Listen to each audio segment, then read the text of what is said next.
बाढी प्रभावित क्षेत्रमा बत्तीको चोहो गर्दै ऊर्जा मन्त्रालय 500 वटा सोलर पावर बैंक पठाउँदै। विद्युत पूर्वाधार संरचनामा भएको क्षतिले विद्युत अवरुद्ध भएको रसुवा बाढी प्रभावित क्षेत्रमा ऊर्जा जलस्रोत तथा सिंचाई मन्त्रालयले वैकल्पिक ऊर्जाको व्यवस्था गरेको छ। ऊर्जा मन्त्री विराट भक्त श्रेष्ठले मन्त्रालय माथतको सञ्चय परिचालन गरी रसुवा, नुवाकोट र धादिङमा वैकल्पिक ऊर्जा व्यवस्थापन गरिएका हुन्। ऊर्जा मन्त्रालयले वैकल्पिक ऊर्जा प्रबन्धन केन्द्रसँग सहकार्य गरेर प्रभावित क्षेत्रमा आज 500 सोलर पावर बैंक पठाउने तयारी गरेको छ। प्रभावित क्षेत्रमा पठाउनका लागि ऊर्जा मन्त्रालयले प्रधानमन्त्रीको नेतृत्वमा रहेको विपद जोखिम न्यूनीकरण तथा व्यवस्थापन राष्ट्रिय परिषदलाई 500 सोलर पावर बैंक हस्तान्तरण गर्दैछ।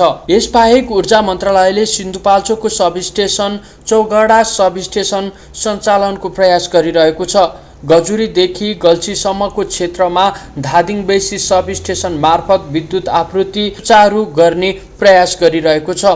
सम्भव भए अन्य क्षेत्रमा पेट्रोलिङ गर्दै मर्मत गरेर लाइन सुचारू गर्ने प्रयास भइरहेको छ। अवरुद्ध भएको विद्युतका कारण प्रणालीलाई सुचारू राख्न विद्युत प्रणाली सञ्चालन विभागलाई निर्देशन दिएको छ। यसैगरी आवश्यक परेमा भीमखेतीमा राखिएको जेनेरेटर पठाउन तयारी अवस्थामा राखिएको छ।